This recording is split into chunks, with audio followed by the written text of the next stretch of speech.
Mr. Joseph Cotten in tonight's presentation of Suspense.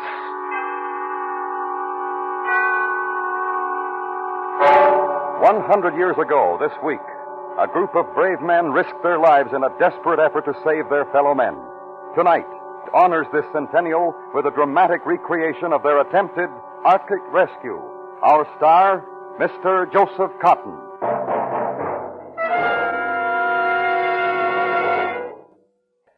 And now, a dramatic recreation of Arctic Rescue, starring Joseph Cotten, hoping once again to keep you in suspense.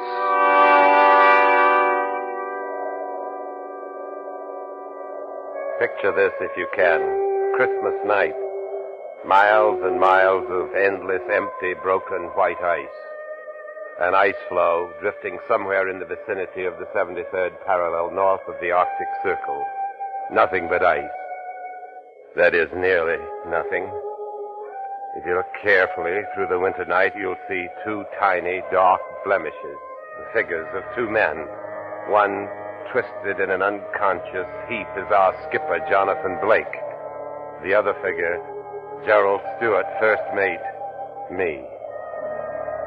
It makes a good, sorry picture.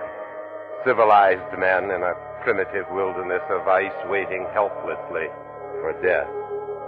Aye, a sorry picture.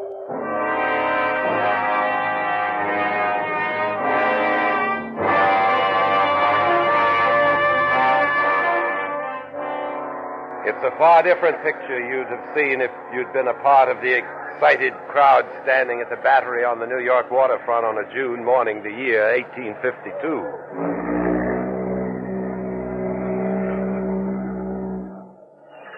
The moment of departure? Aye, Lady Franklin, we must take the high tide. May God in his great mercy protect you and your men from the perils which await you. The men are prepared for hardships, Lady Franklin. We shall succeed where the others have failed in ending the mystery of the Erebus and Terror. Aye, and back to Aberdeen in time for a Christmas feast. And we'll prepare a Christmas celebration your men will never forget, Captain. We're leaving for England next week. I shall pray for you, Mr. Stewart. For all of you. Thank you, Miss Craycroft. I'll stand many a watch out at sea thinking of last night, the ball, dancing, and you. That is, all of us will, I mean. What my first mate is trying to tell your niece, Lady Franklin, is how grateful the officers and crew are for the farewell ball you held in their honor last night. I'm the grateful one, Captain Blake. Please bring them all home safely. Oh, come now, Lady Franklin, no need for worry. Jessica's a sturdy ship, and the men are in good health and lofty spirits. We'll be back by Christmas, you'll see. Tide will change. We must be on our way. Then goodbye and good luck, Captain. Goodbye, Lady Franklin. Miss Craycroft. Goodbye, Captain Blake. Goodbye, Mr. Stewart. Godspeed. Thank you. We shall see you in Aberdeen Christmas week. Let's get aboard, Mr. Stewart. Yes, sir. Bye, Lady Franklin. Starkey? Yes, sir. Drop the gangway. Yes, sir. All hands at their mooring stations, Mr. Stewart. Yes, sir. Then pass the orders to cast off. Aye, sir. All hands, prepare to cast off. All hands, prepare to cast off. Let go 1 and 2. Let go 1 and 2.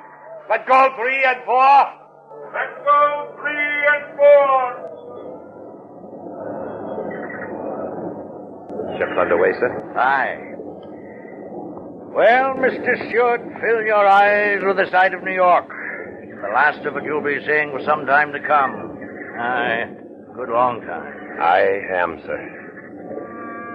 As the Jessica moved slowly to the outer harbor, I watched a tiny, delicate white dot in the crowd at the wharf. She stood there beside Lady Franklin, waiting. And I watched until the morning fog erased the sight of the New York waterfront.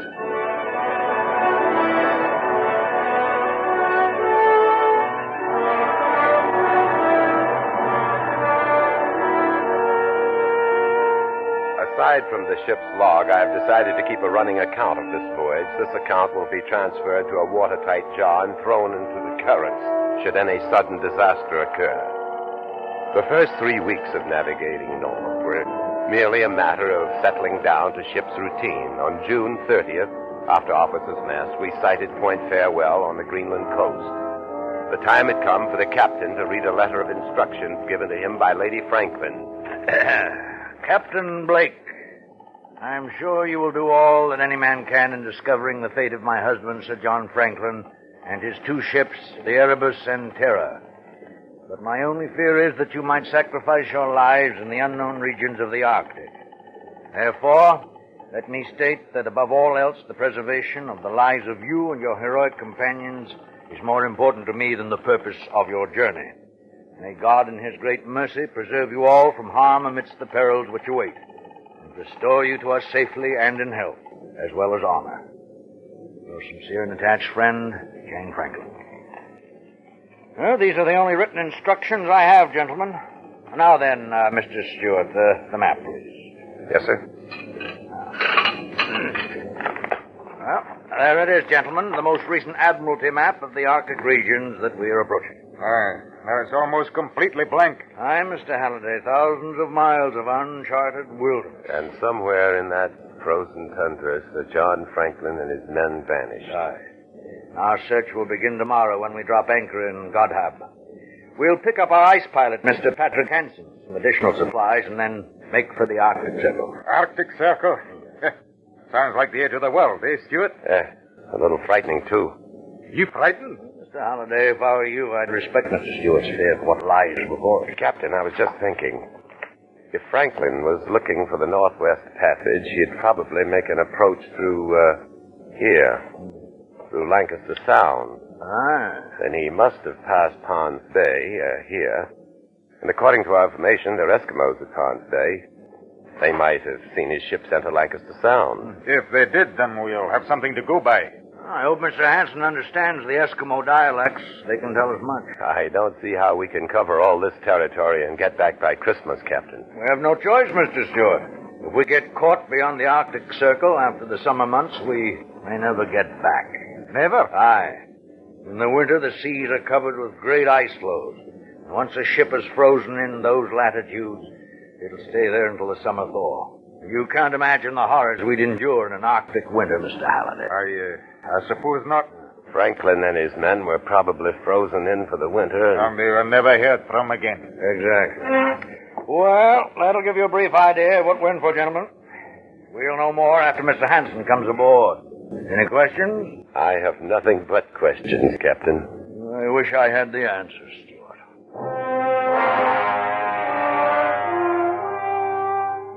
Noon the next day, we dropped anchor in the harbor at Godhab. Here we would take on coal, additional winter clothing, dogs, and Eskimo drivers, and Mr. Hansen, our ice pilot. Godhab was nothing more than a few huts of the Baffin Bay Trading Company, and as we prepared to go ashore, a longboat suddenly appeared alongside. Captain Blake? Aye? I'm Patrick Hansen, your ice pilot, sir. We were about to send a boat ashore for you, Mr. Hansen. No time for that, Captain. But we planned on picking up supplies and dogs. I brought them. They're in the boat. Well, what's the rush, Mr. Hansen? Oh, this is Gerald Stewart, my first mate. You never been in the Arctic before, Mr. Stewart? No. Take my word for it. You better get up there while they got the summer weather, you bet. All right, so we run into a little summer ice. The Jessica's prepared for that? Yeah, she looks like good, strong ship. Hey. You've never seen iron ship up here before. And steam engine, too. That's not all the Jessica has. There's additional iron plates across her hull, as well as added bracing thwart ship, and the forward 10 feet of the bow is solid iron and razor sharp at the edge. What do you think that'll do to your ice, Mr. Hansen? You wait and you see what the ice can do to a ship. Even an iron ship, Mr. Stewart. Mr. Hansen, you received my letters. Yeah. And you made inquiries about the Erebus and Terror? Yeah, they was here. They couldn't get dogs, so they headed for Ponds Bay. Across Baffin Bay? That's right. Ah, just as we thought. Mr. Halliday. Aye, sir. Get those supplies aboard, then prepare the ship to sea. Right away, sir. At once. Stewart. Yes, sir. You can chart a course for us. We'll cross the Arctic Circle next and on to Ponds Bay.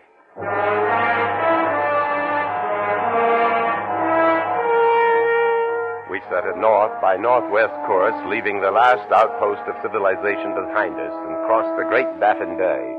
On July 4th, we crossed the Arctic Circle without ceremony.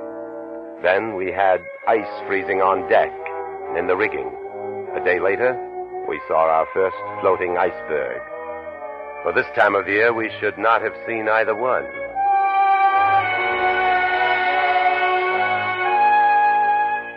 From Goddard to Ponds Bay, 6.5 days, perfect calm. Upon landing, we found a small contingent of Eskimos, but nothing else. They seemed hostile and would give us no information. Then, as we were preparing to return to the Jessica, one of the natives, a girl, rushed from one of the huts and down to the beach. Jose? Oh, what's she saying, Mr. Hanson? I'm not sure. Oh, Captain, look. She has something in her hand. She wants us to look at it. It's a small brass button. From a naval uniform. Aye. See if she'll trade it for some sewing needles. Jose? Galaga? Well, what does she mean by that? Jose? Joseph, she can't say man's name. Jose? Galaga? Joseph Gallagher? Steward, is that name on Sir John's crew list? I'm looking, sir. Yes, sir. Yes, sir. It's here. Quartermaster Joseph Gallagher. They've been here. Aye. I better get back to the ship, man. Looks like a gale brewing. Jose? Oh, let her keep the button, Steward. Give her the needles, too. Yes, sir. Jose?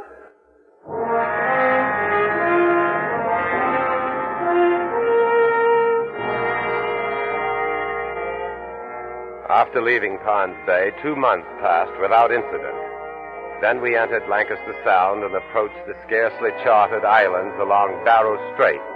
There we encountered great mountains of floating ice, and we had only a few hours of twilight each day. We crossed the 75th parallel and north into Wellington Channel to Bathurst Island, the last of the charted islands on my maps. Then on September 10th, weather changed. Northwest gales, sleet, and heavy fogs that forced us to a bare crawl, and even worse, mammoth ice floes that closed in all around us. Mr. Steward. Yes, sir. Keep an eye on the temperature. I am, sir. Ice! Ice! Dead ahead! Quartermaster, starboard 6 degrees. Sleet, you've been getting smaller all the time. Captain, the temperature is still dropping. 10 above zero. What do you think of this lead, Hanson? I think maybe they better back out of here. Back out? Take a look astern, Hanson. Back out where? Captain. Oh, what is it, Halder? The rudder will not respond. 6 below, sir. Ice! Dead ahead! The lead is getting smaller, Captain. Aye. Well, the Arctic seems to be closing down on us on all counts.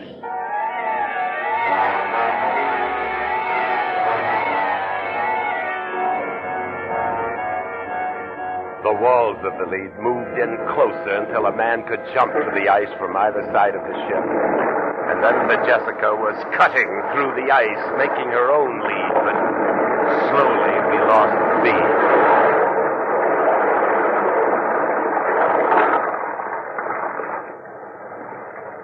Finally, the ship gave up to the ice.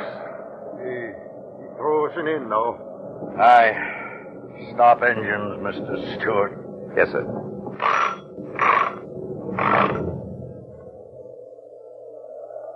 Well, Captain Blake, looks like they can forget about looking for Sir John Franklin in his ships. Now that we're frozen in, we're going to have to look out for our own lives, you bet.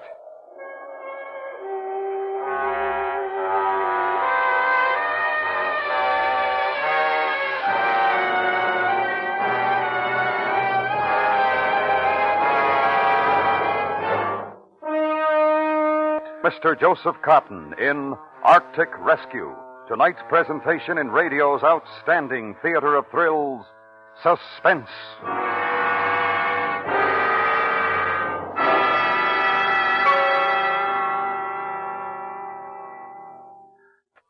And now, brings back to our Hollywood soundstage Mr. Joseph Cotten in Elliot Lewis's production of Arctic Rescue. A true story, well calculated to keep you in suspense. September 10th, 1852. Unless a miracle occurred, we were frozen in the Arctic for the rest of the winter months. A sea of ice surrounded us, and the ship took on a starboard list from the pressure of the floe. Rations were cut in food, water, and coal consumption. Furious gales came and went, and there were more freezing temperatures, often as low as 35 below. The doctor was a busy man. Nearly all hands suffered from frostbite, many from gangrene. Conditions aboard the Jessica were deplorable. I thought they couldn't get worse. October came, November, December, and we thought of home and the holidays and of Lady Franklin and Miss Craycroft sitting alone at the Christmas feast that was to be held in our honor. On Christmas Day, the cook outdid himself. We had a feast aboard the Jessica on the last of the salt pork and beef. And with the last of the Alsop ale and minced meat, the cook made pies. And we had us a celebration, Christmas Day, 1852. Men, the captain has a word to say.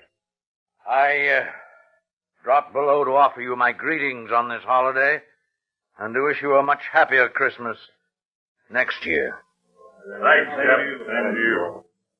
Silent night, holy night, all is calm, all is bright.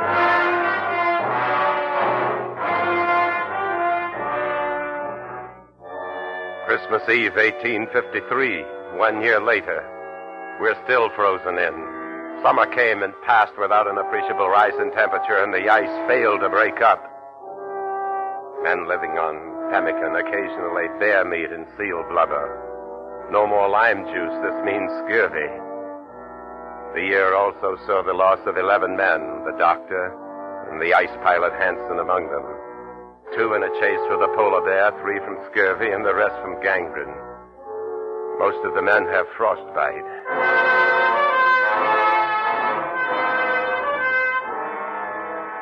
Our second Christmas in the Arctic. The floe that holds the ship is drifting south down Peel Sound. We saw the shores of King William's Island. The captain sent Halliday and 3 men on sledge to look for food depots or a rock cairn, anything. They returned today. Where'd you find it, Halliday? In a cairn. We also found empty pemmican cans and bits of ship's timber. Stuart, listen to this. It was written by Franklin himself. 1851, latitude 69 degrees, longitude 98 degrees west. HMS Terror sank when ice broke. Erebus still frozen in. Beset since April 12th, 1850. We are deserting the Erebus.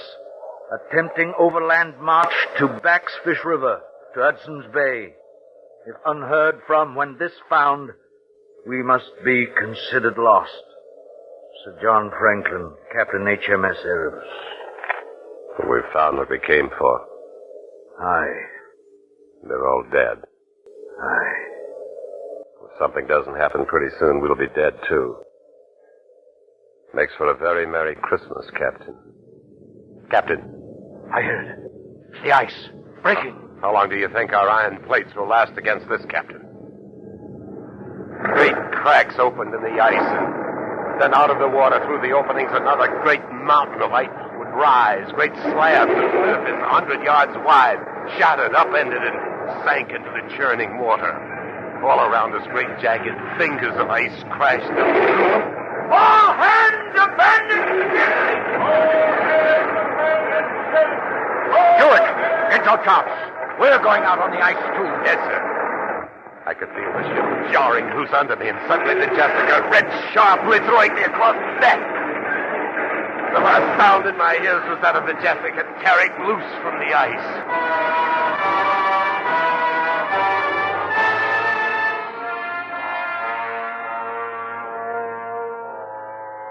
Slowly, I became aware of pain in my leg, then of movement.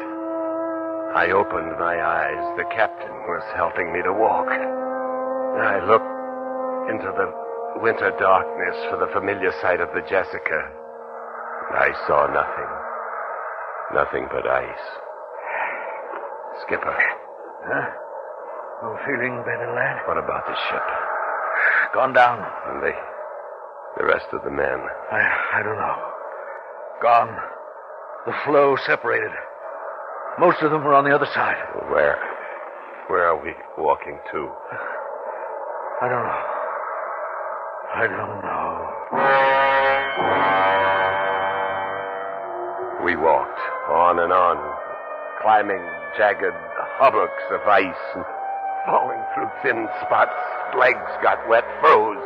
We beat the ice off, and we kept walking in circles through the Arctic night.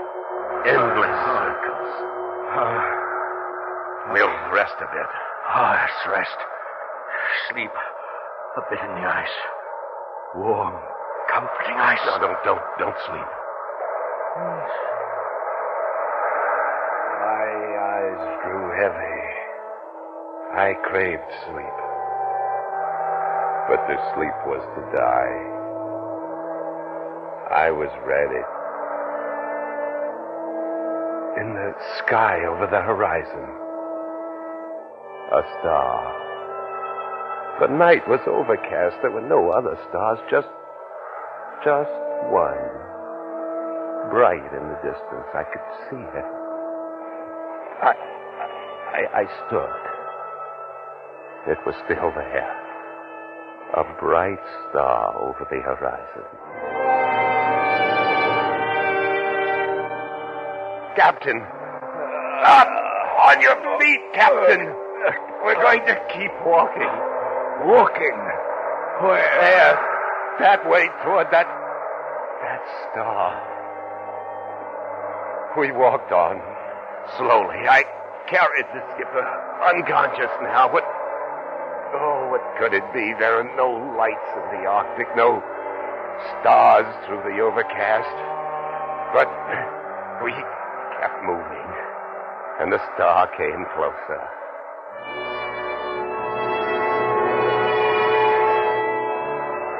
I couldn't believe what suddenly appeared. Through the darkness directly beneath the star was the vague outline of a ship. A ship. Mates! Mates, help! Help me!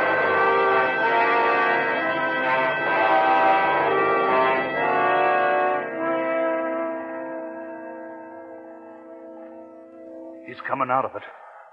Steward. The ship. I saw Starkey. Halliday. In the flesh. I saw a ship. I know.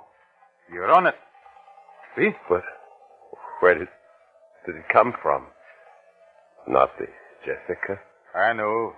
It's the Erebus, one of Franklin's ships. The one they deserted. Erebus. Where did it come from? Well, there we were. All of us, except you and the captain lying on that flue after the Jessica went down, ready to die just as we thought you had. And then just as graceful as you please, we see a ship drifting slowly out of the fog through the broken ice, right to us. But the captain, I left him out on the He's ice. all right. We brought him aboard, and pretty soon we'll be on our way home. Home? Aye. The ice is open. We can get out. The Erebus will take us back. Now, how's that for a Christmas surprise? I followed the star. What? He's sleeping. What was that he said? He followed the star? Aye. He must have seen that lantern we hung from the mainmast, mistook it for a star. Oh. Saved his life. Damn the captain. Being that it's still Christmas, I guess you could call it a miracle, eh, Starkey? I guess you could at that, sir.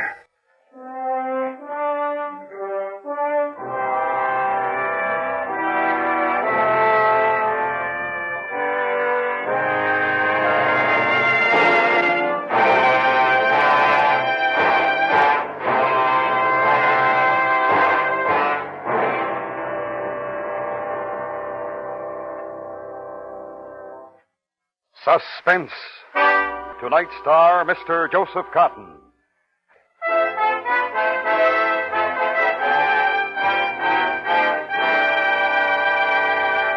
Next week, Suspense.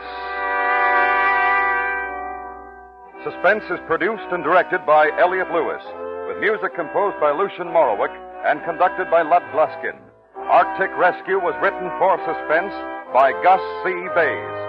Featured in tonight's cast were Joseph Kearns, Norma Varden, Lillian Bayef, Fred Mackay, Barney Phillips, Clayton Post, and Ben Wright. Friends, on behalf of all of us on Suspense, this is Harlow Wilcox wishing all of you a very Merry Christmas. Good night. This is the CBS Radio Network.